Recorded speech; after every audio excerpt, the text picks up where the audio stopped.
Tripoli in northern Lebanon, the poorest city in the country and located around 30 kilometers from the Syrian border. Most of the shops in the center are closed down.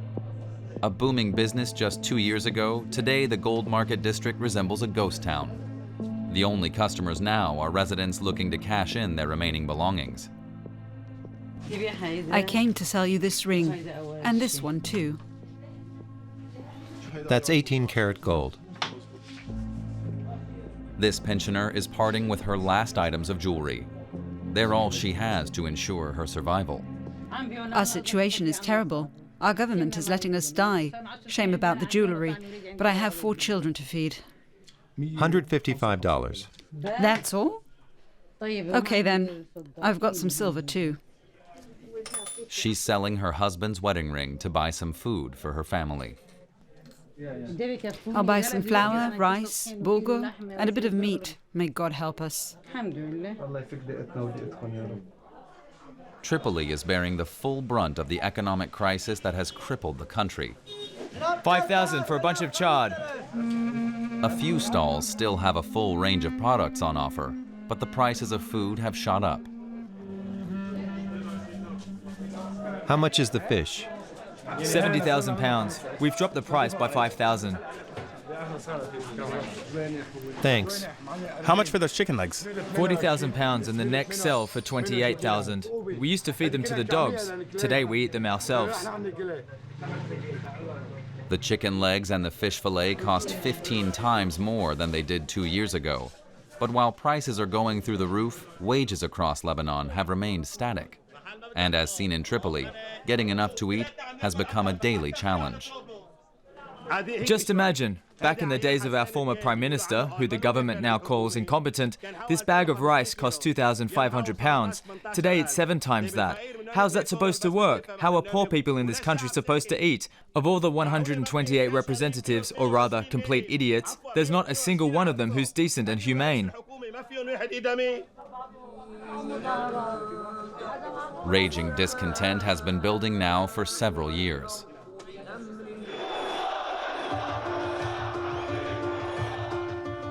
On October 17, 2019, it exploded.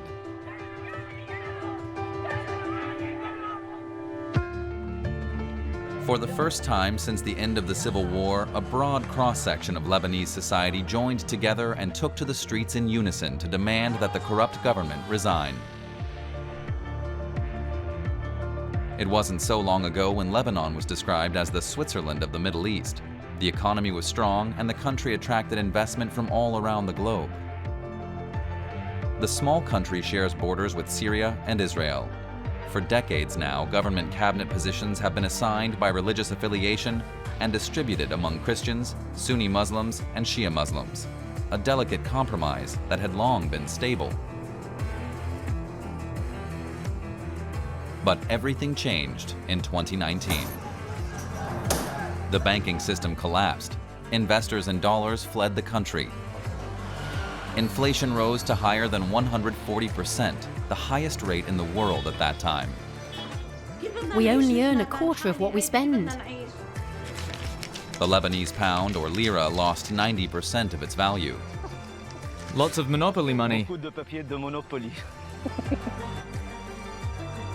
This unprecedented crisis has plunged a large portion of Lebanon's population into poverty. If it hadn't been for the Christian community, they would have starved, literally starved. The government failed to maintain investments. Now electricity is supplied for just a few hours each day. That's Lebanon today. And for over a decade now, Lebanon has also had to master an influx of 1.5 million refugees from Syria. Some blame the government for driving the country to bankruptcy, also given its supposed control over entire sectors. This is one of the most corrupted areas, not even in Lebanon, I believe in the universe. The crisis has reignited tensions between the different religious groups. For many Lebanese, their last resort is to leave the country. Hands up if you want to leave Lebanon after college. It's the only hope of a better future, and reflects a Lebanon fighting for its survival.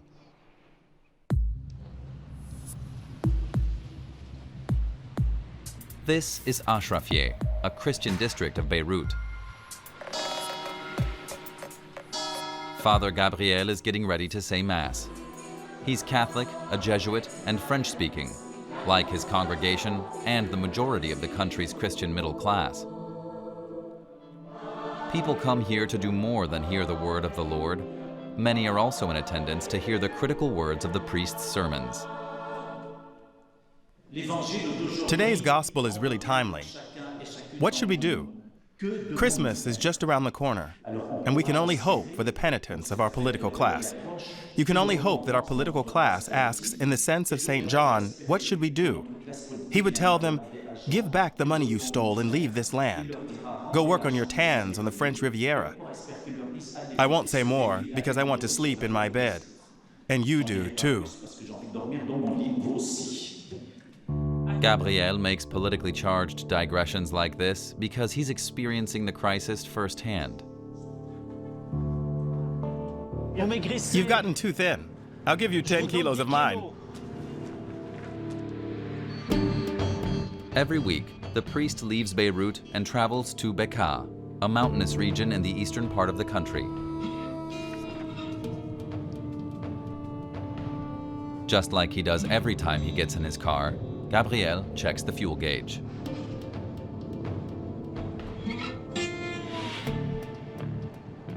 Every time the tank is down to 2/3, you get gas, so it doesn't feel like you're paying so much. Fill her up, please. The price of gas has risen six-fold within 1 year. How much, my brother? 300,000. Here you go. Thanks. So we're full again. 300,000. That's madness. 20 liters of gas costs half the monthly minimum income in Lebanon, exorbitant prices that severely limit the ability of people to get from A to B. It's amazing. There's hardly any traffic. Imagine the Arc de Triomphe in Paris at rush hour on a Monday with about 2/3 fewer cars. That's the way it is here.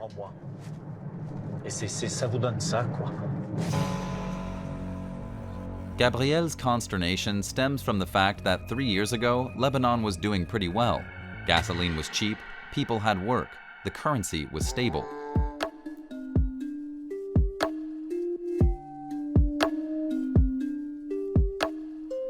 Today, it's all falling apart. And members of the country's middle class are among the first to lose out. They've been called the nouveaux pauvres, the new poor.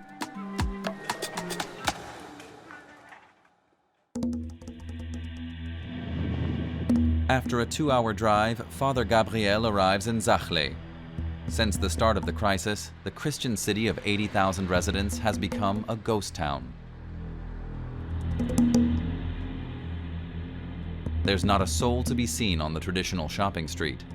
The elderly and isolated residents are experiencing the worst societal degradation in their history. A local charity group helps the poorest of the poor. Gabriel lends a hand with its members every week. How are you, Father? Fine, thanks. We've got a lot to do today. Our goal is to give hungry people who don't have money something to eat. They're prepared meals. Here are the salads. Here we have desserts. And those are the warm meals. Today, Father Gabriel is working alongside Rahida. Let's go to Jeanette. I've put everything on the table for you. And how about the bills? My brothers help me. Every month they give me a little money. God bless you. My sister. The charity supports more than 200 families. Where can I put this?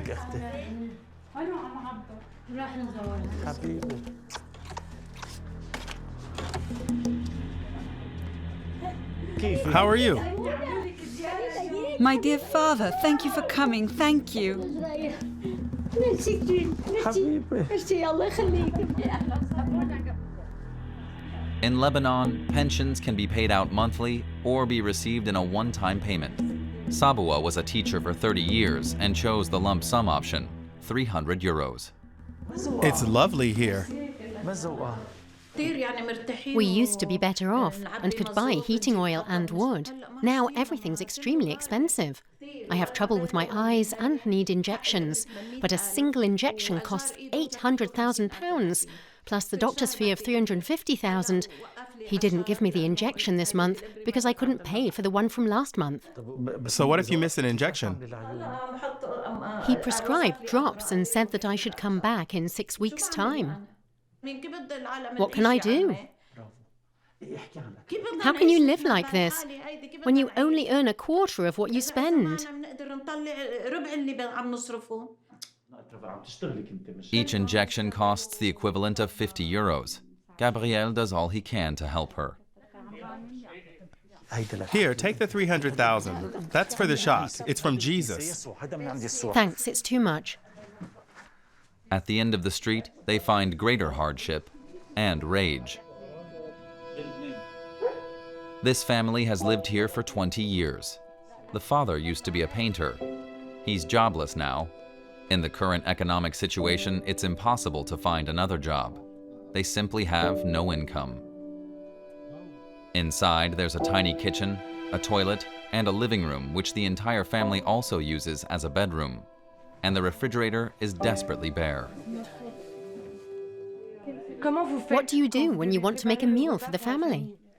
Sometimes I go to the market and the vendors give me food they haven't sold. Otherwise, there's still the Johanna restaurant. We can get some food there too. God isn't forgetting us. The mother puts her faith in God, while her husband looks to human assistance, such as that provided by Gabriel.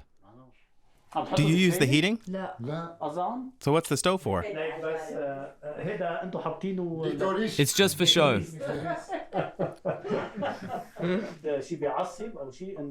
Does it make you mad that the state doesn't take care of you? What can I say? I don't have any work. And I've got 5 people to feed. Do you hate the state? The state? What state? We'd starve without the help of these charities. If you were working before the crisis, you could pay your electric bill, no trouble.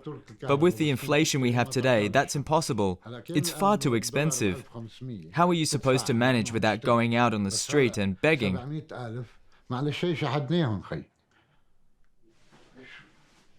36% of the population lives in extreme poverty. That's nearly 5 times more than 2 years ago. What would have happened to this family without the Christian community? They would have starved. Literally. Literally starved.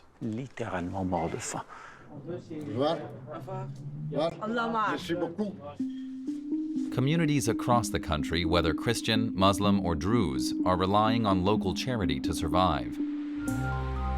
Nobody saw this kind of brutal economic collapse coming, in which for many people, daily life has become a nightmare within just 2 years.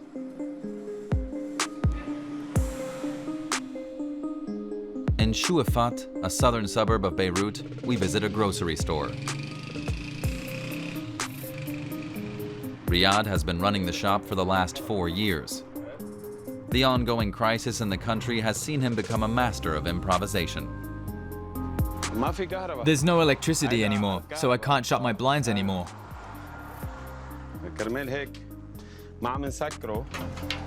Now he has a new morning ritual. Once I get here, I turn on the phone and check the dollar exchange rate. The lira and the dollar have always existed side by side in Lebanon's economy. Until 2019, the exchange rate between the two currencies was stable, with $1 equal to £1,500. The exchange rate changes daily. On this morning, a dollar was worth £21,000, almost 15 times more than 2 years ago. The dollar rate keeps rising, so supplier prices are rising too. I have to continually adjust my prices. Can you give me the calculator? Okay, that's Dimex 1.2 liters. Today it costs 16,800 pounds. Put 18% onto that, and, okay, price it at 19,824 pounds.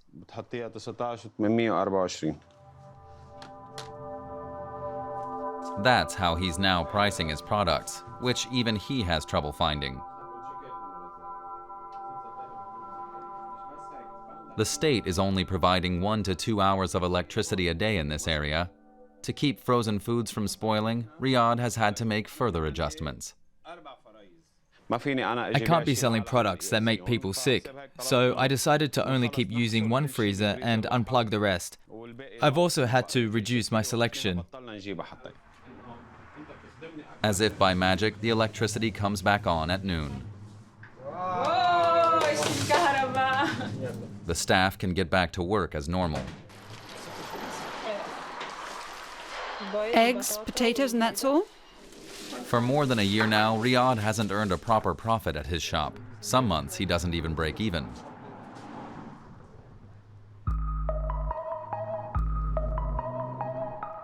Lebanon is currently a shadow of its former self, in more ways than one.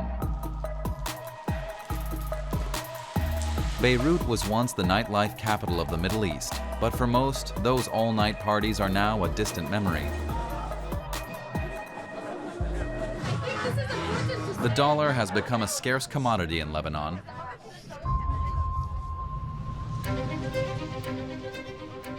A series of foreign investors left the country in 2019 due to dwindling confidence in the Lebanese government. Their departure sparked the nation's financial collapse. The lira lost almost 90% of its value.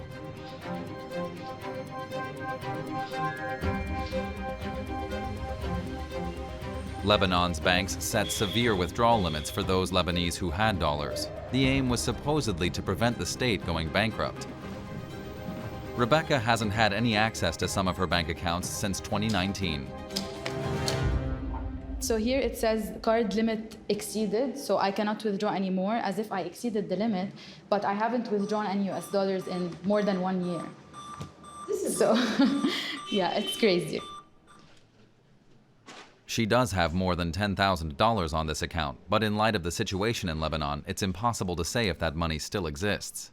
How many cards do you have? 3. 1 fresh, 1 not fresh US dollar, and 1 Lebanese lira. What do you call fresh dollars? Fresh dollars is all the dollars that were transferred from outside after 2019. The other dollar is the one that's stuck in the bank. This is everything that you have dollars before 2019. You cannot withdraw any of it. Any? Any of it. You just see it and you cannot withdraw. So only fresh you can withdraw. These fresh dollars are akin to the holy grail for those who have access to them. They come from outside the country and are now worth a fortune when exchanged against the devalued local currency. They've led to the development of a new privileged social class. Our next stop is a beach resort near Batroun, an hour's drive north of Beirut. Here there are a number of people who have been left unscathed by the crisis. The big supermarket chains are still crowded.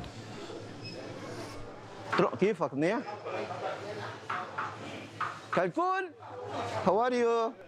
Joseph, now in his early 40s, moved here 4 years ago.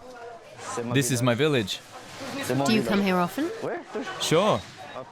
About 3 or 4 times a week. Joseph is a sales representative at an international pharmaceutical company, and he gets his monthly salary in dollars. Where are the ripe tomatoes? Those nice ripe ones. Okay. Thanks to those fresh dollars, Joseph and his wife Romy now live like royalty in a ruined Lebanon. Is alcohol expensive now in Lebanon? For Lebanese people, yes. So you're not Lebanese? No, I am, but Lebanese with fresh money. So is that a new class or a new type of Lebanese? A new type of Lebanese. Before it was like for $10 only, this bottle. Now for the Lebanese, it's like 2,000. They cannot afford it anymore. It's nothing for me. 2,000 lira, Joseph's monthly salary is $3,000 or 60 million Lebanese pounds. Have you become rich? Yes, I've gotten rich. When we're buying everyday items, we don't look at the price anymore. Romy is a primary school teacher. She's paid in Lebanese pounds. Without Joseph's dollars, she wouldn't manage to get by. Now, the couple have no reason to worry when they approach the checkout. Their bill today, £685,000. That's equivalent to $30, about equal to the minimum monthly wage in Lebanon, a minimum wage that has plummeted by a factor of 15 in 2 years. It's now lower than the minimum income in Afghanistan. Joseph and his wife have built a house in this residential area in the hills above Beirut. They started the undertaking in 2017 when they took out a 20-year mortgage for 50 million Lebanese pounds. But with the local currency collapsing, their 150 square meter house cost them only about $2,500. It was a sum they paid back in 2 months.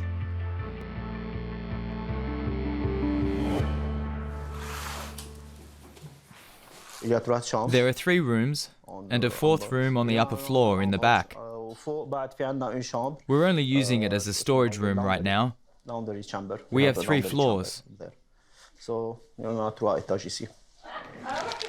This Sunday, they've invited friends to lunch. Joseph receives his guests with a meal fit for royalty. They need, I think, more 10 minutes. He wants to share his new wealth with others.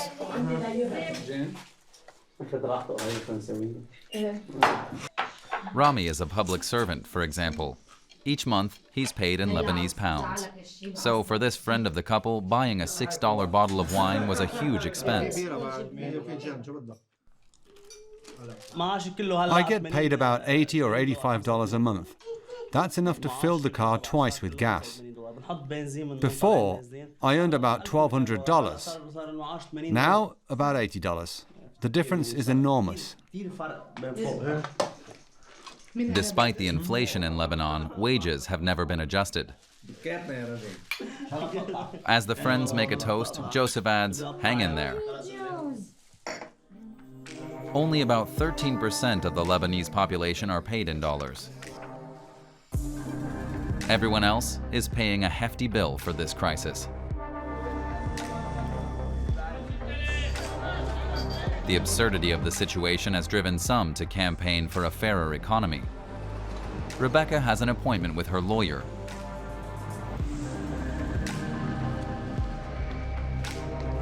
As usual, there's no power. Across the country, you'll hear the same reaction.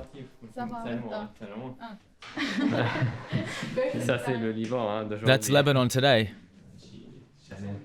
A year ago, Rebecca decided to file a lawsuit against her bank for illegally withholding her dollars. What happened? We were supposed to have an appointment at Byblos Bank. Yes, but they cancelled it. I don't know when we'll be able to resume proceedings. Unfortunately, nothing is moving in our direction at the moment, but we shouldn't give up. There's no law allowing this informal freeze on her and other people's savings. The banks were closed for weeks because of the protests, and when they opened after 2 weeks, there was nothing left. We're really dealing with a mafia that decided to steal people's money by transferring it to their own accounts abroad. Who are these people? Politicians, bankers, and the governor of the central bank, Riad Zahle. I reckon it's the biggest scam in history. We're talking here about $100 million that just disappeared.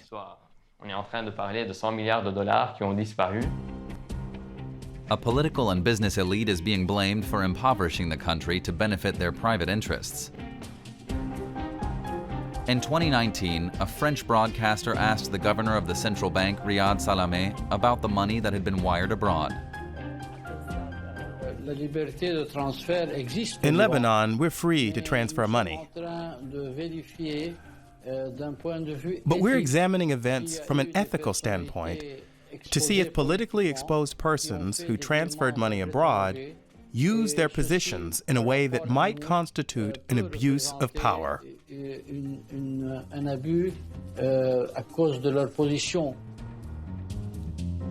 Ironically, Riad Salameh is himself one of the people accused of taking part in this massive capital flight as a private individual.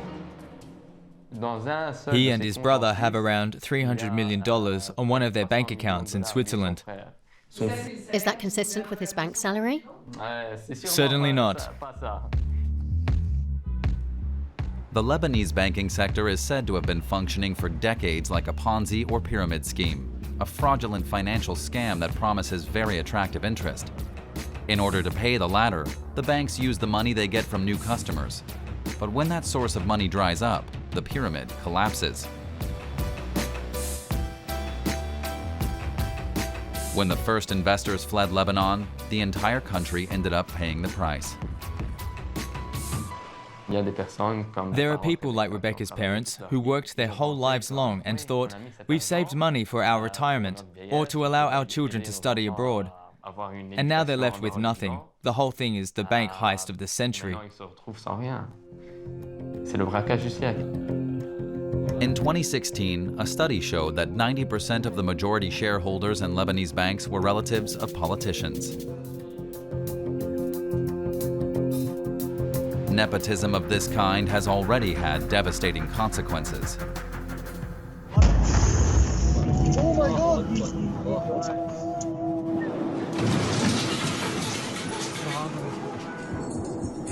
On August 4th, 2020, warehouse number 12 exploded in the port of Beirut.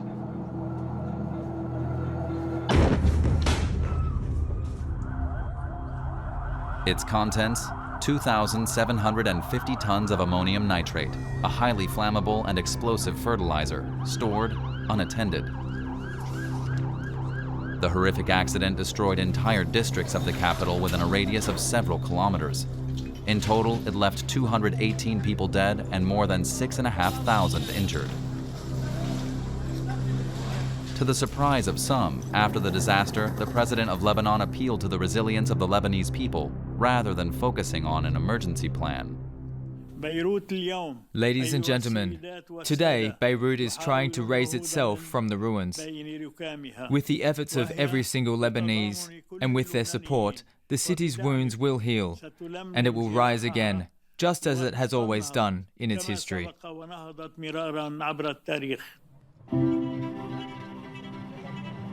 The relatives of the victims have yet to find peace, even today. On the 4th day of every month, they gather at the port to remember their loved ones.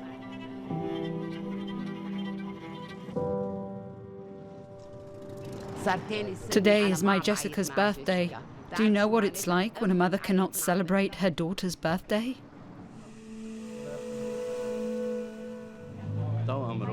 In the space of seconds, my soulmate, my wife, had been taken from me. I spent 34 years with her. The issue is a highly sensitive one, with many blaming the government. The subsequent investigation was entrusted to Tarek Bitar, a judge said to be incorruptible, a rarity in Lebanon. All I want is justice. I hope Judge Bitar sees this through to the end. All of us here support him.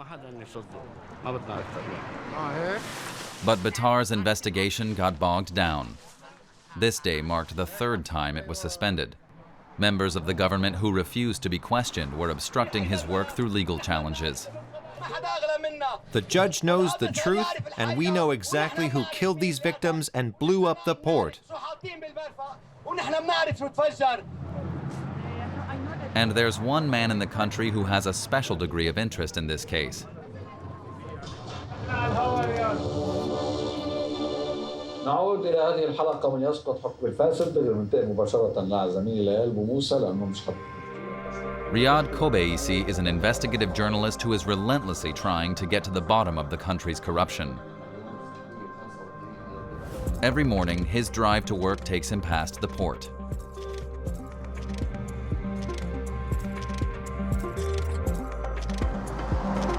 It's the best area to stop is here, somewhere here. I know where from the outside, not from the inside, because I'm not allowed to enter there. Yeah.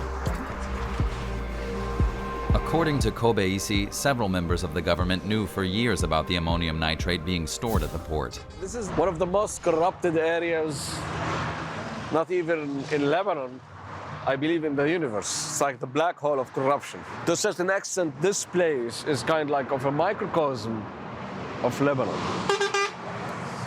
Is operated by mafia men, appointed by mafias, elected via democratic process. You cannot be appointed there.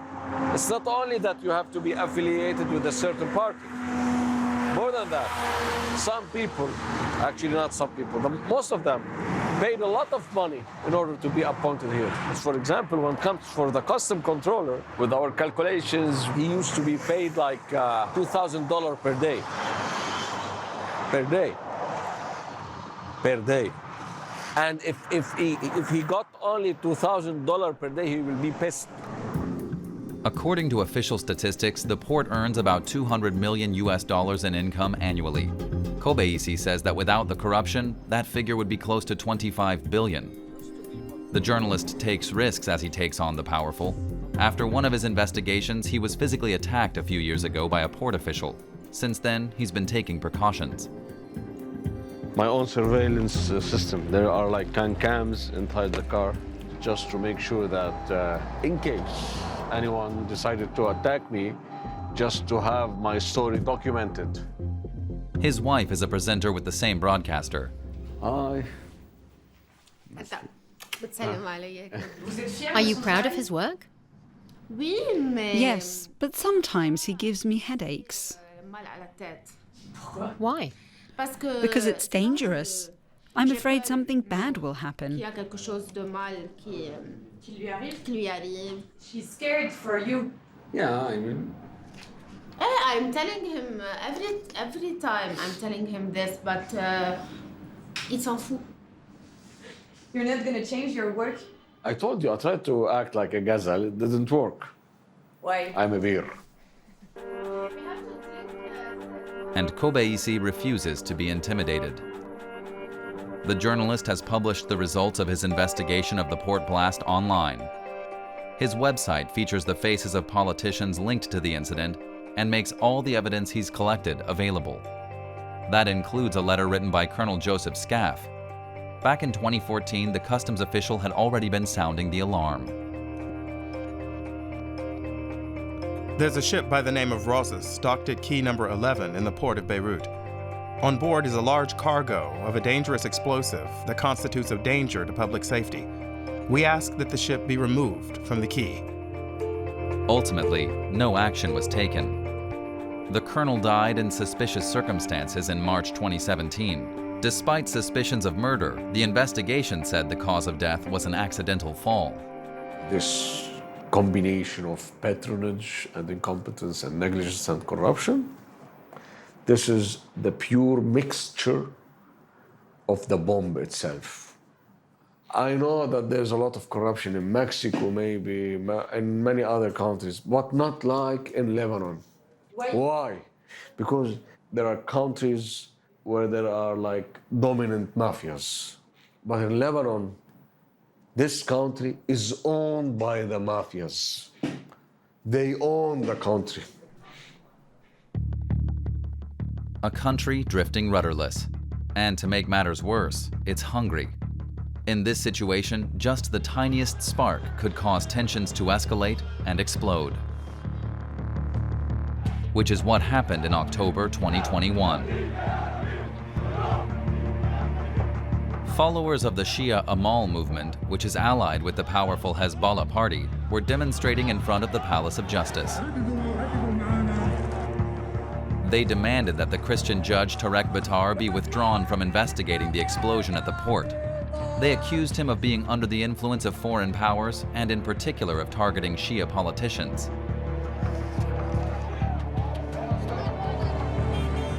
Sectarianism, the plague of Lebanon, was back. Late in the afternoon, heavily armed demonstrators went to the entrance of the Christian quarter in Beirut. Within seconds, the situation took a dramatic turn as the demonstrators came under fire.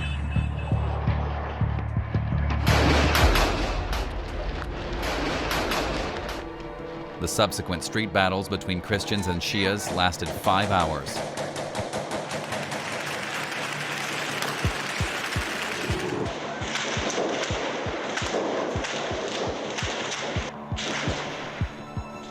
Seven people were killed, all of them Shia.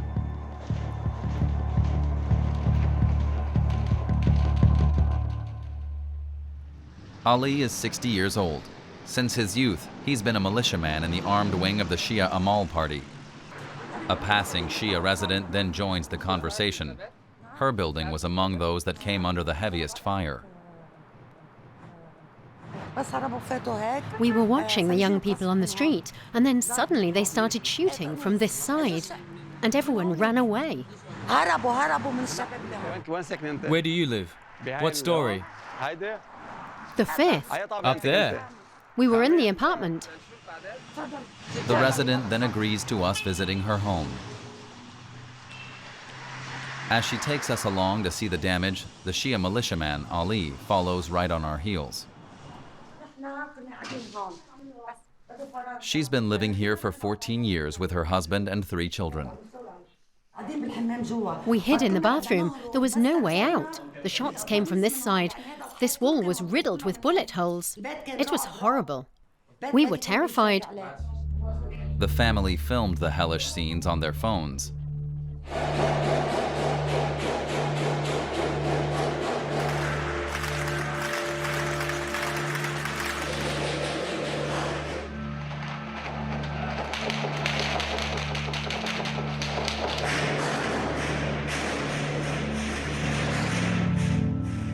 Her youngest son, Abbas, is 13. He's still in shock.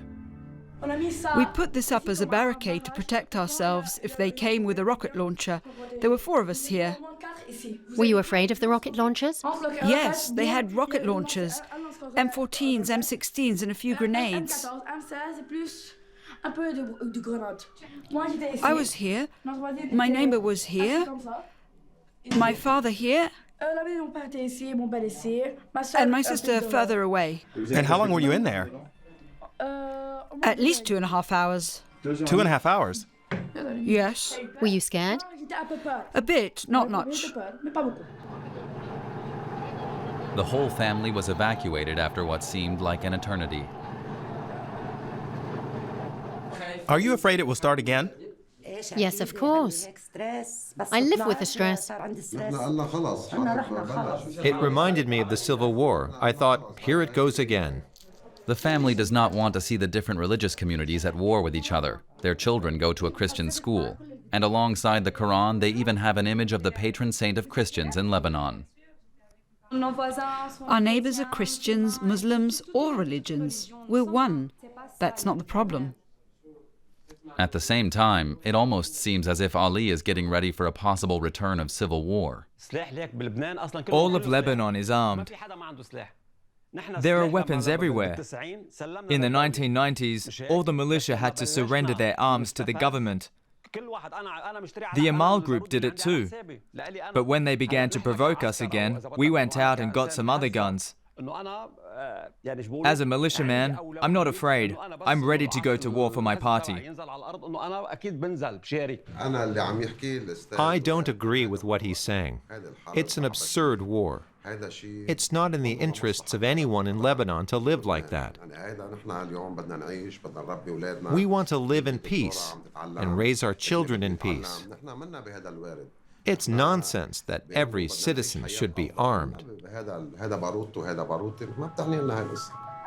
The ghost of bloody sectarianism returned to haunt Lebanon on that fateful day, even if a majority of people in the country are trying to exorcise this specter.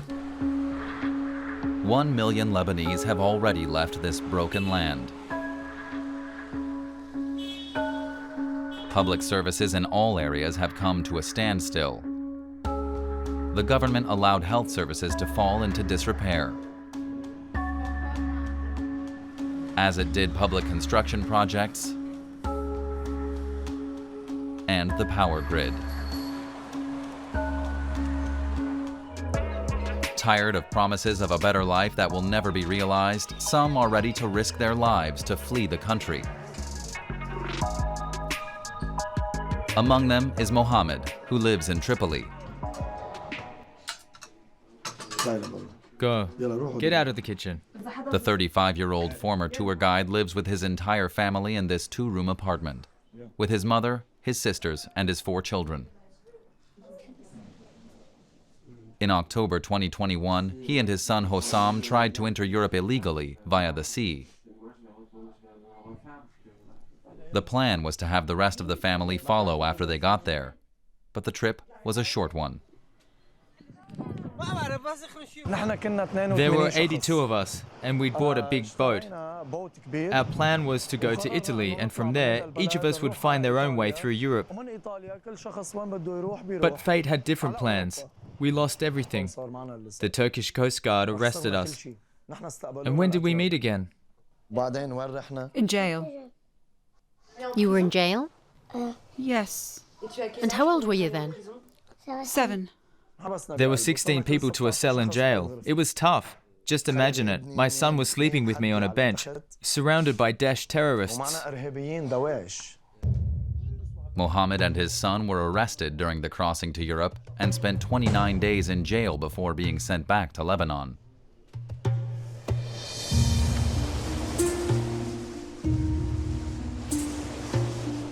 In spite of the traumatic experience, the temptation to leave the country has become even stronger for the family.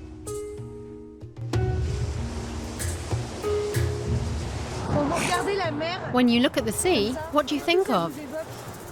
I think about a day when the weather is good and we can set off again. And that's your dream? I just want to leave this country with my children. So you'll set off again? Yes. And why? Because people die here every day. As Lebanon continues to be ravaged by a crippling financial crisis, Mohammed and Hossam look out to sea, hoping that